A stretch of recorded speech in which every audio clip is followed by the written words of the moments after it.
All right, this is where we stopped in the last lesson. Now what we're going to do is create some more variations of this poster. We're going to work with artboards and how to export those artboards. We're also going to talk a little bit about bringing other graphics. In this case, we're going to bring in an image of the ocean. What we're going to end up with here are these couple other versions I made like this. So this one still has the anchor. I'm going to show you how to create these little waves down here. That will teach us how to use some of the shape builder tools. We're going to get some different fonts in here, and then we're also going to work with images. As you can see, you can work with images in Illustrator as well. So let's get started here. Let's go ahead and start working on this poster. So what I want to do, just for the sake of speeding this up, let's go ahead and hit, I'm just going to copy all this, Command-C to copy, and I'm going to throw it up in my canvas. So this is, again, is like I showed you, we've got this whole big canvas to work with, and a lot of times I'll litter my artboard with stuff that I'm using as a reference.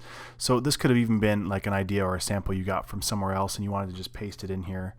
And I'm going to move this guy out of the way that we ended up not using. And what I want to show you right now is the artboard tool. So right now, technically, we have this big old canvas, and then on the canvas, we can have multiple artboards. So this is an artboard that was 8.5 by 11. We set this up at the very beginning, hitting that preset button. So if I go to print this, only objects within this black, you see a black stroke there, anything within that will print on that 8.5 by 11. Everything beyond it will get cropped off. So in this case, let's say you wanted to see what that would look like. I can actually apply a mask to this. So this was locked, remember. I'm going to come over to Object, Unlock All, Command Option 2. So now I can select it. I'm going to hit Command-C to copy it. Click once to the side, Command-F to paste it in front.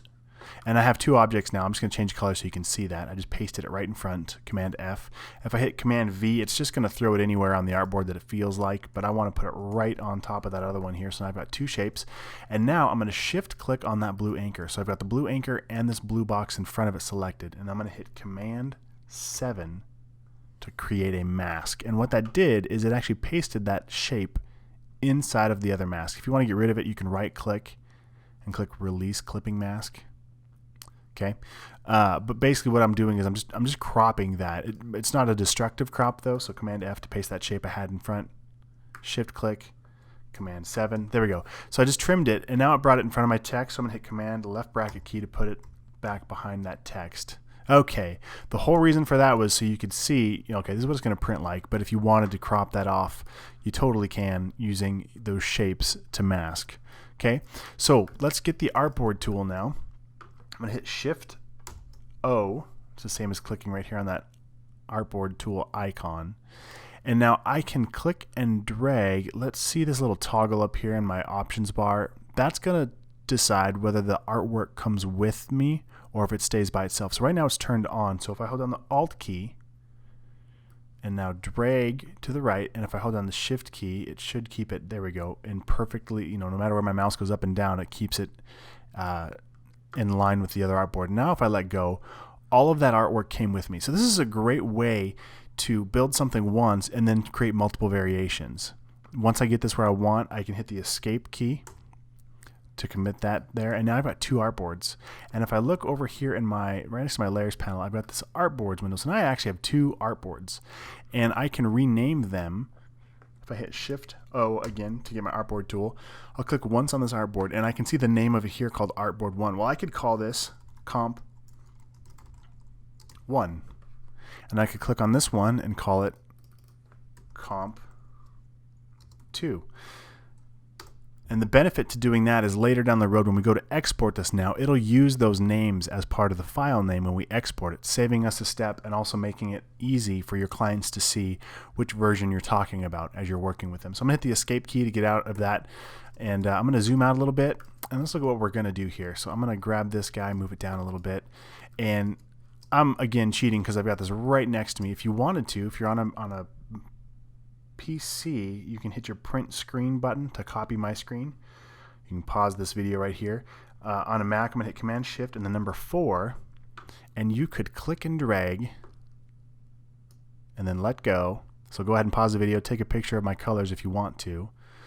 And then when you let go of that, what it's going to do is it's going to throw that screenshot to your desktop. So if I click on my desktop, I've got a picture of my screen. So now what you could do is drag that picture to your desktop within Illustrator. And granted, it's just a picture. This isn't editable, but now you can use that eyedropper tool, hit the letter I, and you can sample from that photo to get the exact same color if you like the colors I'm working with here. You totally don't have to do that, but I do that a lot. I'll look online at different Google images or whatever and find color schemes I like, bring in the photo, and then I can copy those colors. All right, so I'm going to go ahead and work on changing first this background color. And again, if you don't see this, if it's locked, hit Command Option 2 to unlock that. I'm going to get my eyedropper tool at the letter I, and now I can click on any color and it'll change that background color. I'm going to hit Command Z because what it did, it actually filled the color of that shape in front of me. So now with that selected, if I click on that again, you see what it did. It just filled that mask layer. So what do? Well, I am going to, there's a few ways we can work. In this case, I'm just going to right click and release clipping mask for now because I don't want to deal with working around it. I'm going to click that layer, hit Command I, or no, not Command I, but the letter I, click once on that color, and now I'm going to click on the anchor, hit the letter I, and click once on that colored anchor in my document over here to get that color match. All right, what's going on? It doesn't look quite the same. Let's click over here and see.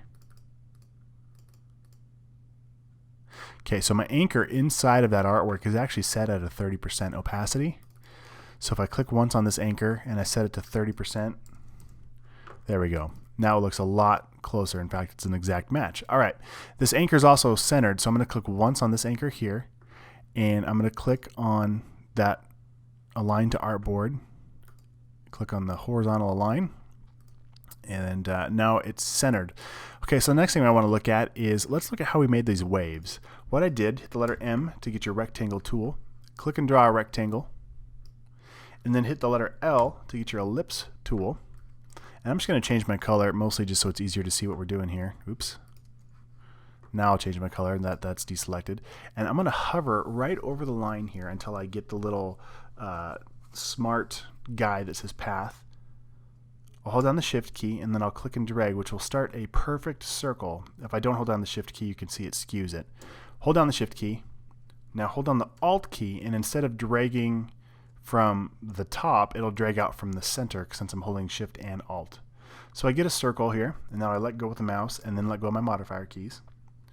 I'll hold down Command to change to my selection tool. Now I'll hold down Alt to get my duplicator copy arrow. I'll start to click, and then I'm going to hold down the Shift key. So now I've got my fingers on Command, Alt, Shift, and the mouse. That way it drags a perfect copy and keeps it in line. Once I get it here, I'm going to let go of the mouse first, and now I let go of all three of those modifier keys. Now that I've done that once, all I have to do is hit Command D to duplicate that transform, or to step it multiple times. Okay, so now what I'm going to do is I'm going to highlight all of these at once. Just use your Command key, or click on your direct selection, or hit the letter V for that shortcut. Click and drag from outside of here and then highlight all of those. Now I'm going to hit Shift M, and that's the shortcut for my shape builder tool. And what that does is it actually builds shapes. We could actually talk a lot about this tool, but what I want you to do is just hold down the Alt key, and it's going to subtract those shapes. I could also click and drag through multiple, and I'm holding down the Alt key to subtract them. If I wanted to, I could just click on it without any modifier keys, without the Alt key, and it would add to that selection. It would actually add those together. So now that is one shape here, but I'm going to hit Command Z. I didn't want to do that. Hold down Alt, and now just click on these to cut this out. So now I've got that wave shape, and let's see, let's bring it over here to my document, about like that. And before I let go though, I'm just going to make sure there was nothing else I'm hiding. Okay, it was just that text. We'll bring this back up here, and that's good. And then let's work with the type a little bit. So we have a little bit of a font going on here. I'm using a font called Lato. So if I click on this one, so I can see Lato Thin. So if you want to download that for yourself, go ahead and search for Lato, and you'll find latofonts.com. You can download right here. Click on that button. It'll throw a download zip file to your download stack. When you unzip it, I can see all of these fonts. So just go ahead and install these fonts on a Mac. Just select all of them, hit Command O to open them. It'll open up with Font Book, hit Install Font, and you should be good to go. Now, it'll probably give me an error because, yeah, I've already got it installed, so it's going to tell me it's a duplicate font. Are you sure you want to do it? And I'm going to cancel if it didn't already. But that is what you would do to get that new font to keep up with us here. And let's jump back over into Illustrator. Okay, so I'm just going to click once on this font here. In fact, I don't even need to try and type in the new font name. I can just hit my eyedropper tool and sample this font here. Now, obviously, I'm cheating a little bit because I've made this once, but just so you know, you can sample more than just colors with the eyedropper tool. You can actually sample the exact font size and styling. It looks a little different because this font was typed in all caps. So what I'm going to do is come up to Type, Change Case, and I'll put it to lowercase. And now it automatically changed all my type to lowercase. Okay, now something else though, I've got these as separate line items. So what I'm going to do, first I'm going to move that out of the way. I'm going to grab my text here and I'll just bring it up here so I can work with it. So a smooth C I have as one line, so I'm going to get my type tool, highlight this, hit Command X to cut it. That cuts it to my clipboard. It copies it to my clipboard but also cuts it from the line. I'll click once down here and hit Command V to paste it. Okay, so there's that. And then the word never, so I'll highlight that, Command C to copy, or Command X to cut it out of there and copy it at the same time, Command V to paste. Now that's not the same size I want it to be, so I'm going to, here's another way to work. If this is selected and I click with the eyedropper tool, anything I click on will change that because that is still selected. I'm going to hit Command H to show that we had hidden those guides a while back. So you can see that that's still selected, so whatever I click on, it'll take either that color or that font style. But another way to work is with nothing selected, I can say, hey, apply this style. So I'll click once on the word never to anything I paste. So now if I hit Alt, you'll see my eyedropper tool turns from the fill eyedropper to the one that's already filled up. That's what that little black line, like it's filled up there, and I can deposit that look right onto that text. Now it doesn't look quite the same. I need to change, the one thing it doesn't come over is the capitalization. So I'm going to come down to Type, Change Case, change to uppercase. There we go. All right, and then made A is the next word I'm going to do. So what I did when I made this, I actually just clicked once on that letter, on that text, hit the Alt key, and drag down a copy, and change it to made A. And I can just type it in here, triple click, made A, and then skillful sailor, same thing. Alt click, drag down, Command Shift right bracket to bring it all the way to the front to make sure it's in front of those blue waves if you haven't already. And then I'll type in skillful sailor or skilled sailor. I've seen it both ways. All right, Command click on that, get the letter I from my eyedropper tool and click once over here, and now it's the same size and color, but I want it to be all capped. So I'll go to Type, Change Case, uppercase.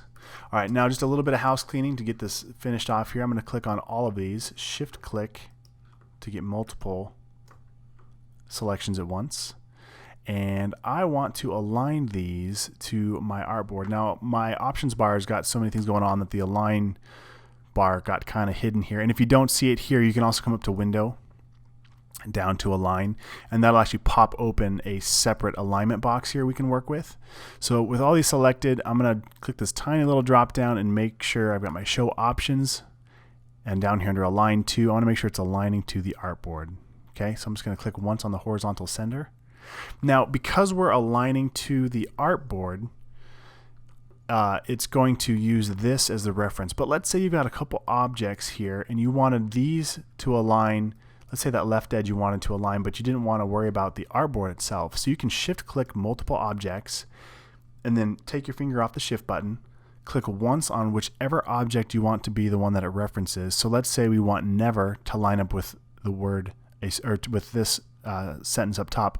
So now I'll click, so I've got my selection tool, I don't have any fingers on the keyboard, and I'll click once there, and now you'll see it actually makes a thicker blue stroke around it. So that tells me this is my key object now. It's not the artboard. We're not aligning to the artboard, we're aligning to a key object. So now if I align the left edges here, it's going to nudge over the word never to line up there. Now you'll see that this font has a little bit of space built in. If I wanted it to truly line up perfectly, I could click once here, Command Shift O to create outlines. Remember that shortcut under Type, create outlines. Same thing here, Command Shift O to create outlines. And the benefit to this is now it doesn't see all the excess type settings from the font. It only sees this as shape. So I can shift click this one more time. Now click once more on that word, align the left edges, and now it's going to be a perfect alignment down that left side edge. So that's the benefit as far as working as a graphic image, but the downside now is that font is not editable if I needed to come back in and change it. So you can choose how you want to work there. I'm just going to shift click real quick on these, change my alignment to the artboard, and then I'm going to hit center align. Now they're all center align. Good to go there. I'm going to just do a couple more little things here just to nudge these in place. You can see my smart guide's telling me that I'm balanced here. I can also shift click all three of these and now come back to my align panel, and I can distribute the vertical center. So if I click on this, it was still selected the artboard, so I'm going to hit Command Z, change this to selection. So now it's referencing just these three as a separate selection, and I'll horizontally distribute that. So now it's perfectly balanced between the spaces here. All right, so let's go ahead, and we've got that made. Make sure you're saving if you haven't already. I'm just going to delete that sample. I'm going to hit Shift O to get my artboard tool. Hold down the Alt key and drag another copy over, and hit escape. Now in the next lesson, we're going to bring in these photos here and work with some photos.